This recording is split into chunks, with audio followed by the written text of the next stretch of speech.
Hello students, I am Paras, your science teacher. आज मैं पढ़ाऊंगा आपको क्लास 10th की साइंस का first chapter chemical reactions and equations.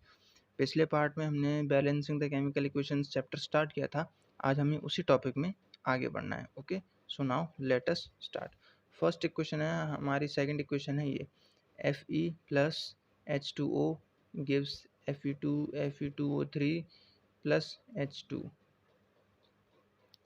इसे पढ़ने से पहले मैं आपको एक बार बता देता हूँ अगर आपको एटॉमिक नंबर्स नहीं याद हैं और इनके सिंबल्स नहीं याद हैं तो आपको इसे समझने में बहुत ही प्रॉब्लम होगी।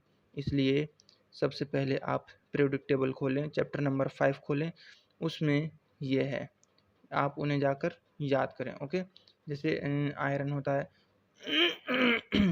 आयरन Fe किसका सिंबल होता है, आयरन का। H2 किसका होता है, H किसका होता है, हाइड्रोजन का। O किसका होता है, ऑक्सीजन का, है ना। So let us balance this equation. ये हमारी इक्वेशन है। अगर आप इस इक्वेशन को ऐसे ही बैलेंस नहीं कर सकते तो इसका एक और मेथड होता है, जिसे मैंने बताया था। लेफ्ट वाले रिएक्टेंट्स को एक साइड लिख लो और राइट वाले और प्रोडक्ट्स को भी एक साथ ही लिख लो। जैसे Fe, इधर H और इधर O, और इधर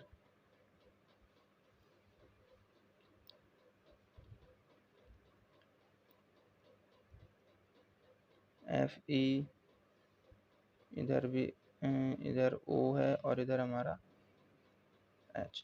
अब हम इधर हमारा आयरन 1 है और इधर हमारा आयरन है 2। ओके, यहाँ हमारे हाइड्रोजन है 2 और इधर हमारे हाइड्रोजन है 2। यहाँ हमारा ऑक्सीजन है 1 और यहाँ हमारा ऑक्सीजन है 3। ओके, सो हमारा कोई भी नंबर इनमें बैलेंस नहीं है, तो हमें इसे बैलेंस करना पड़ेगा। जैसे मान लो अगर हम यहाँ पे 3 लगा देते हैं तो इधर भी हमें 3 ही लगाना पड़ेगा, लेकिन जो नंबर हम यहाँ लिखेंगे वो नंबर इस नीचे वाले नंबर से मल्टीप्लाई हो जाता है। ओके, सो मान लीजिए मैं यहाँ पे 3 लिखता हूँ तो हमारा इधर ये 3 Fe हो जाएगा, 3 आयरन 3 आयरन हो जाएगा। लेकिन ये 3 2 जा 6, ये हमारे यहाँ, ये हमारा इधर 6 6 हो जाए, 6 आयरन हो जाएंगे और 3 3 9, हमारे 9 ऑक्सीजन हो जाएंगे। So what should we do. Sorry students, ये इक्वेशन थोड़ा गड़बड़ हो गई। यहाँ ये 2 की जगह यहाँ पे 3 आएगा, इधर 3 आएगा और इधर आएगा हमारा 4। ओके, इधर हमारा 4 आएगा। हाँ, सो इधर हम 3 रख देंगे और ये हमारा आयरन इधर 3 है ही। ओके, ऑक्सीजन हमारा 4 है, यहाँ पे अगर हम 4 रख देते हैं तो 4 2 जा 8, ये 4 हो जाएगा, 4 2 जा 8 ऑक्सीजन हो जाएंगे और 4 ऑक्सीजन हो जाएंगे और ऑक्सीजन हमारे इधर 4 है ही। तो ये क्या इक्वेशन क्या बन जाएगी, 3Fe plus 4H2O gives Fe3O4 plus 4H2। okay, so let us check। हम चेक करते हैं ये हमारी इक्वेशन सही है या। हाँ, here we can see guys, हमने इधर 3 लगाया था और इधर 4 लगाया था हमने। सो हमारी इक्वेशन जो है वो बैलेंस है, हमने इक्वेशन एकदम सही सॉल्व की है। इसी तरह से कई और इक्वेशंस भी हैं जो आप बैलेंस कर सकते हो। Okay, now let us start our next topic which is types of chemical reactions. Chemical reactions वैसे इसमें तो मेन 4 टाइप की हैं, लेकिन रिएक्शंस कई टाइप की होती हैं, जैसे combination reaction, displacement reaction, double displacement, exothermic reaction, endothermic reaction, substitution reaction, oxidation reaction, reduction reaction. लेकिन 10th क्लास में मेन आप 4 टाइप की रिएक्शंस पढ़ोगे। आगे की क्लासेस में अगर आप साइंस लेते हो तो आगे की क्लासेस में आप और हायर रिएक्शंस पढ़ोगे। सो हम इसे स्टार्ट करते हैं। We have learned in class 9th that burning a chemical reaction atoms of one element do not change into those of another element, nor do atoms disappear from the mixture or appear from elsewhere. Actually, chemical reactions involve the breaking and making of bonds between atoms to produce new substances. You will study about types of bonds formed between atoms in chapters 3 and 4. अच्छा, इसमें बोल रहा है कि reactions जब भी होती हैं तो उनके बीच में एक बॉन्ड होती है। वो उन बॉन्ड्स के बारे में हम चैप्टर 3 और चैप्टर 4 में पढ़ेंगे। इसके चैप्टर 4 का नाम है कार्बन एंड इट्स कंपाउंड्स और चैप्टर 3 का नाम है metal and non metals. Okay, now let us come on the first reaction, combination reaction. In this reaction, calcium oxide and water combine to form a single product, calcium hydroxide. Such a reaction in which a single product is formed from two or more reactants is known as a combination reaction. मतलब इस combination reaction वो reaction होती है जिसमें दो या दो से ज़्यादा reactants मिलकर सिर्फ एक ही single product बनाते हैं। मैं एक बार रिपीट कर देता हूँ। कॉम्बिनेशन रिएक्शन वो रिएक्शन होती है जिसमें दो या दो से ज़्यादा रिएक्टेंट्स एक साथ कंबाइन होकर सिर्फ एक ही सिंगल प्रोडक्ट फॉर्म करते हैं। जैसे इसमें CaO कैल्शियम ऑक्साइड, इसे हम क्विक लाइम बोलते हैं, और इसमें वाटर, कैल्शियम ऑक्साइड और वाटर दोनों मिला तो हमारा CaOH2 बना, एक्वस। ये इसे हम स्लिक्ड लाइम बोलते हैं। Okay, now let us come on the next one. जैसे इसका एक और एग्जांपल ले लीजिए, बर्निंग ऑफ कोल। ये कार्बन है, C का कार्बन है, ये O मतलब ऑक्सीजन, कार्बन और ऑक्साइड ऑक्सीजन, ये दोनों बर्न होंगे तो क्या बनेगा, CO2 कार्बन डाइऑक्साइड बनेगी, जो हमारा एक सिंगल प्रोडक्ट है। ये किसका एग्जांपल है, कॉम्बिनेशन रिएक्शन का।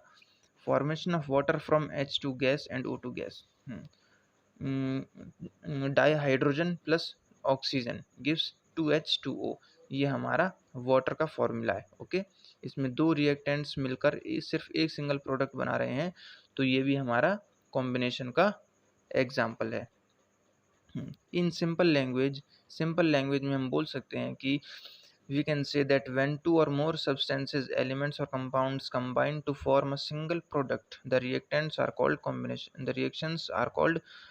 combination reactions. मतलब जो मैं आपको पहले बता चुका हूँ, दो या दो से ज़्यादा रिएक्टेंट्स एक साथ कंबाइन होकर सिर्फ एक सिंगल प्रोडक्ट बनाते हैं, उसको कॉम्बिनेशन रिएक्शन बोलते हैं।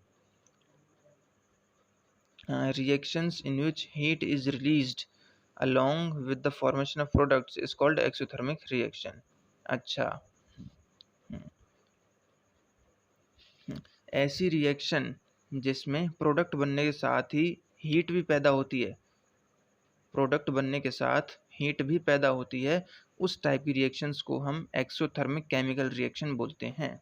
जैसे burning of natural gas CH4 stands for methane, CH4 का मतलब होता है methane. 2 डाईऑक्सीजन gives CO2 + 2H2O। Okay, ये है हमारा एक्सोथर्मिक केमिकल रिएक्शन का example. We all know that we need energy to stay live. हम सबको जिंदा रहने के लिए एनर्जी की ज़रूरत पड़ती है। We get this energy from the food we eat, और ये एनर्जी हमें मिलती है उस खाने से जो हम खाते हैं। ड्यूरिंग डाइजेशन, जब खाना पचता है, डाइजेस्ट होता है, food is broken down into simpler substances. जब खाना डाइजेस्ट होता है तो वो कई छोटे छोटे टुकड़ों में टूट जाता है, यानी ब्रेक हो जाता है। For example, rice, potatoes and bread contain carbohydrates. These carbohydrates are broken down to form glucose. अच्छा, जैसे राइस हो गया, पटेटो हो गए, चावल, आलू हो गए, ब्रेड हो गया, इन सब में कार्बोहाइड्रेट्स होता है, और जैसे ही हमारे अंदर जाते हैं, डाइजेस्ट होते हैं, तो ये कार्बोहाइड्रेट्स जो हैं वो ब्रेक डाउन हो जाते हैं और ग्लूकोज फॉर्म करते हैं।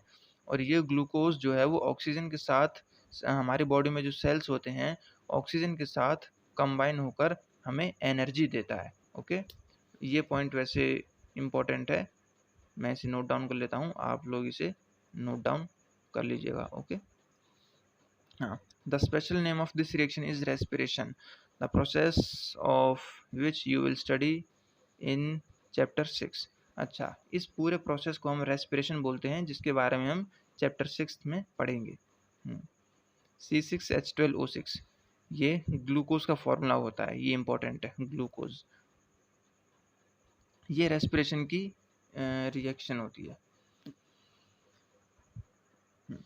ओके गाइस, आज के लिए इतना ही। आज के लिए हम सिर्फ यहीं तक स्टॉप करते हैं। इसका नेक्स्ट पार्ट मैं आपको नेक्स्ट वीडियो में करवाऊंगा।